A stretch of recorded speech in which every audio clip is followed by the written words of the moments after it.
Γεια σας και καλώς ήρθατε to another episode of Dimitra's Dishes. Have you all seen that beautiful focaccia art on Pinterest and here and there? It's decorated, it's focaccia bread that's basically decorated with garden landscapes and all sorts of different things. Well, we're making a version of that here today with my Lagana bread recipe. It's going to be beautiful, delicious, and fun to make as well. It's perfect for the holiday table if you want to serve something fancy that's not like a bread roll or something ordinary. So let's get started making it. So if you have a tabletop mixer, attach the dough hook attachment to it, and then it's going to make your life so much easier. It can definitely be made in a big bowl without any fancy equipment, but if you have one, take it out. To the mixer, I'm going to add 2 cups of lukewarm water, 2 teaspoons of granulated sugar, 1.5 teaspoons of active dry yeast, and 1/4 cup of all-purpose flour. This is known as the starter, and basically what you're doing here is making sure that your yeast is alive and well. Let it sit there for about 5-10 minutes. Once it starts to get foamy and cloudy, you know your yeast is good, and then you can proceed with the remaining ingredients. So now for the dry ingredients, we need about 4 cups of all-purpose flour. And when you're measuring flour, you just basically put the measuring cup in and very loosely gather it. Don't pack it in, and then just, take off the top. And we need 1.5 teaspoons of salt.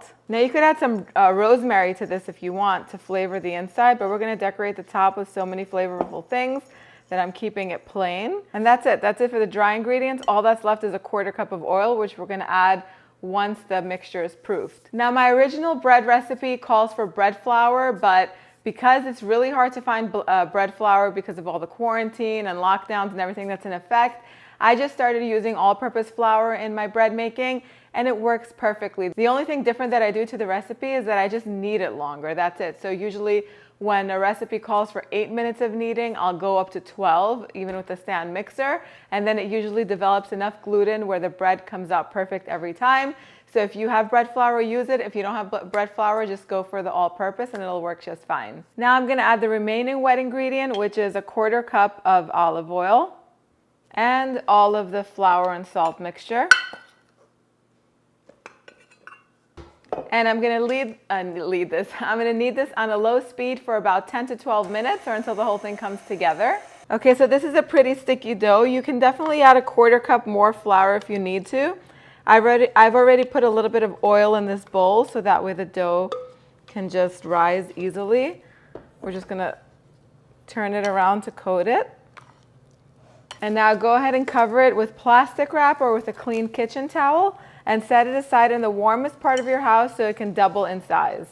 So once the dough doubles in volume, then you're going to go ahead and transfer it into a baking tray. You can definitely make this dough the night ahead and just let it rise slowly in the refrigerator. Then you don't have to worry about it rising at room temperature. The only thing is when you do that, you want the dough to come to room temperature once you take it out. You never want to bake cold dough. So I have a baking tray that's lined with parchment paper, and I'm just going to transfer this dough on here. And if you're wondering why the bowl is stainless steel instead of glass like what we started with, it's because I had an extra batch going, so that way this video can go smoother, and plus we cannot get enough of this bread in this house. It's so good. I made a batch yesterday and the day before to test it, and it's already gone. So basically just spread it out evenly. You can make 2 smaller loaves if you want, then you would use 2 quarter sheet baking pans, and it should spread out very easily. If you're taking it out of the fridge, what I recommend actually is when you make the dough, if you're going to proof it in the fridge overnight, proof it in the baking pan that you're going to bake it in, because it's going to be really hard to spread cold dough, just so you know that.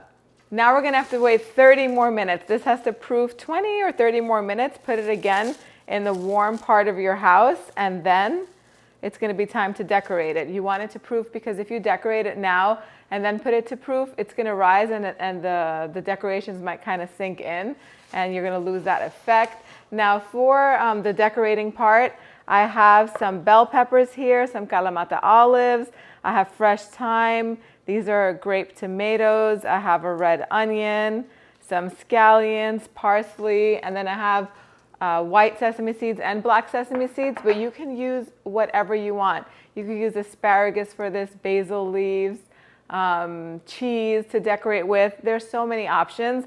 This is what I have. This is what I like. So this is what I'm using. We're going to decorate this in a few minutes once this rises again. So this will rise depending on the warmth of the room that it's sitting in. So you could let it rise a little bit more than this. I'm kind of impatient. I can't wait to make this. But if you do, you can leave it for another 15 minutes until it gets a little bit puffier. Now I'm just going to brush the top with some olive oil.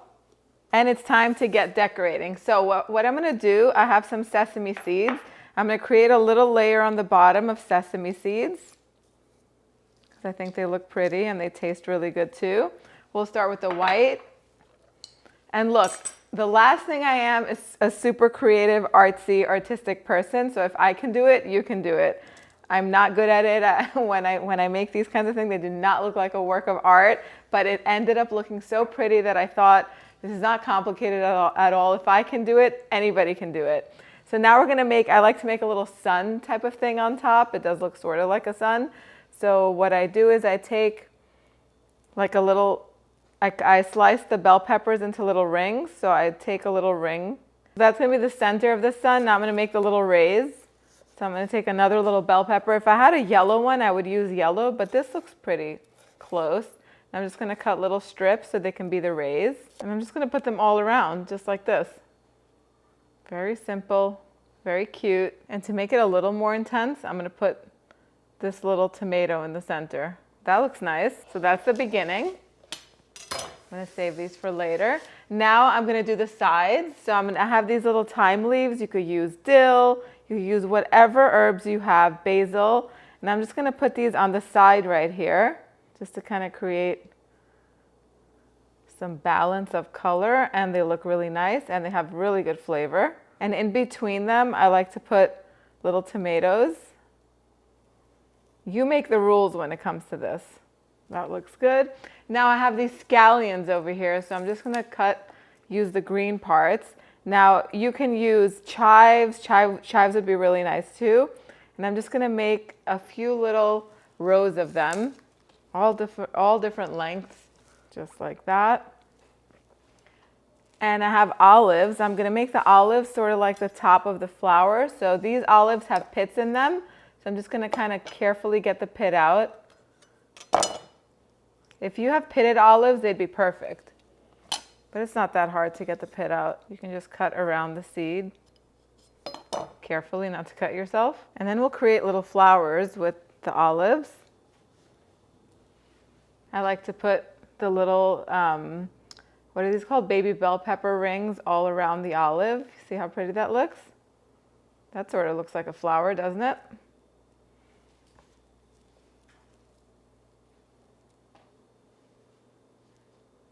We'll do another one over here.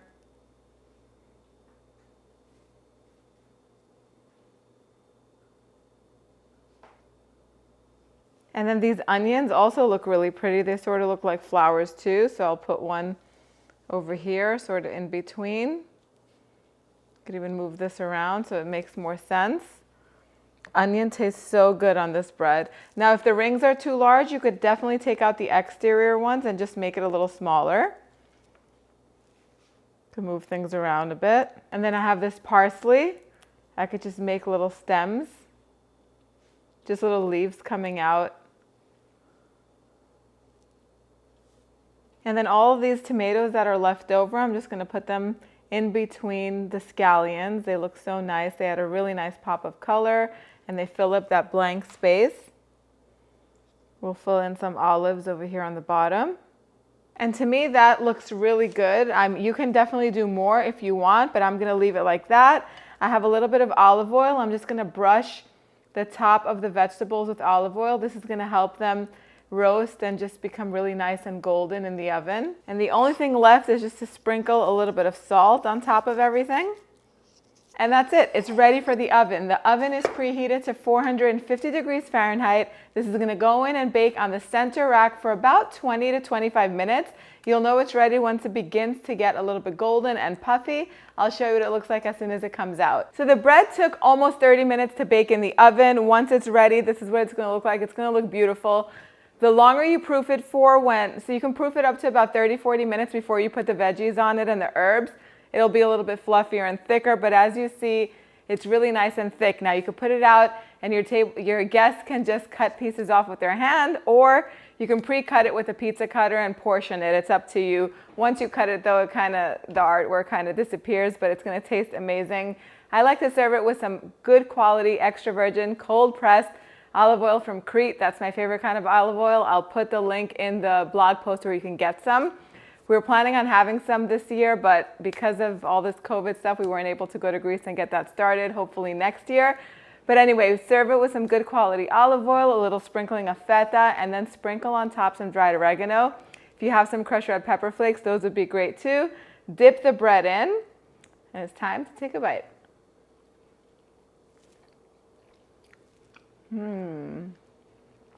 So soft. The bread is very flavorful. You can taste the herbs that are on it. Just give me some bread with butter or olive oil, and I'm in heaven. This thing is delicious. I think you guys are gonna love it. Let me know if you made it. Let me know how it turned out in the comment section down below.